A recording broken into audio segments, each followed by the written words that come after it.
What's up, YouTube? We just opened a box of 2008 Topps Letterman Football. This stuff just came out today. In the first box, got a Terrell Owens refractor card. It is numbered 88 of 99. And then a Andre Caldwell quad jersey auto. That's numbered to 75. In the next box, got a Lima Swede rookie refractor, numbered 83 of 99. And then a Matt Ryan letter N. That one's numbered 8 of 9. So I had to say that's a pretty good pull. Last box, Keith Rivers rookie. It's number 1 of 419. So not a bad pull.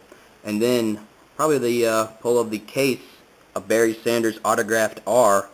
That one's numbered 4 of 5. So sick Barry Sanders pull there. Alright, thanks for watching.